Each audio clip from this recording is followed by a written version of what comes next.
يا بخت من بكاني ورفع من قدري وشاني، ويا حسرة على اللي يفرحني وفرح الناس عليا وفرح الدنيا عليا. ده مثل احنا ماشيين بيه من زمان، من زمن الزمن. وهنا الفرق بين الزمن ده والزمن بتاع مبارك.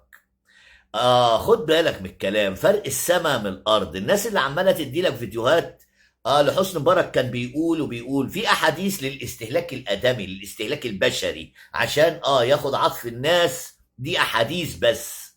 انما خد بالك من الكلام، ما هو ما تبقاش قاعد بترعى مع البهايم وبتاكل في البرسيم. خد بالك في الكلام، كلام بيستهلك للاستهلاك الادمي عشان الشعب يفضل قاعد كده ومستكن، والراجل ده مية مية وبتاع. وفي كلام بيوجع بس بيرفع من قدرنا وشأننا. معلش في تعب عشان نطلع ونعيش. يا جدعان يا ناس ياهو، لسه اول امبارح واحد بيتكلم يقول لك افتحوا لي غزه، افتحوا لي المعبر وانا هاجي بيجي. طب ما عندك البحر المتوسط، ما تخش على ما تخش من البحر المتوسط، جبهه طويله عريضه، وانت بيقولوا عندك بقى غواصات وعندك عدد حربيه كبيره قوي يعني. طيب ما تخش من البحر، ما البحر مفتوح، ما اساطيل الامريكان والبريطانيين كلهم في البحر. ما تعمل يلا وتشد قلاع. بس ده كلام للاستهلاك الشعبي. عشان لا هي هي، ما هو الناس كده بتمشي ورا هي. يا ناس ياهو، احنا كنا بنتكلم.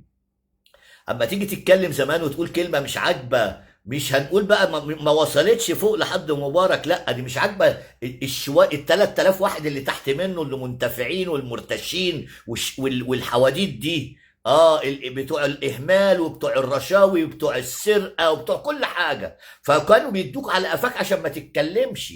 لا ده ما يوصل، لا ده تعالى تعالى تعالى. النهارده انت بتتكلم بكل ارتياحيه، وما في حد بيقدر يكلمك، لان اذا كان رب البيت بالضف ضارب ماشيمة اهل البيت فهو الراس. فالراجل ده ما بيتكلمش كلام للاستهلاك الادمي، ده يعمل يعمل يعمل.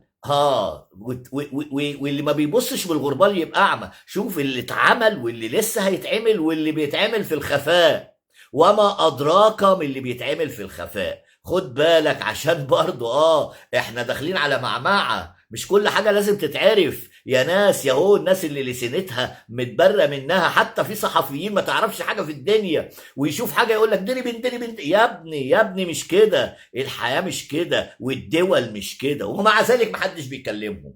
يعني ومع ذلك محدش بيكلمه. احنا بنقول للناس احنا داخلين على معمعة ونبشر الصابرين، بس عايزين نقول يا رب انصرنا على كل من عادانا يا رب العالمين. خدوا بالكم، مش هنقول ومش هنوضح، داخلين على معمعة ومعمعة كبيرة قوي وربنا يسلمنا منها. احنا قلنا قبل كده من هنا لحد شهر 4 لو عدت بسلام خلاص احنا عدينا بر الأمان. ما عديناش بسلام يبقى حلني بقى 10 سنين كمان بقى ربنا يستر. تحياتي لكل الناس ونهاركم ابيض وجميل. ما حدش يقول لي والنبي الحاجه غليت في الوقت ده.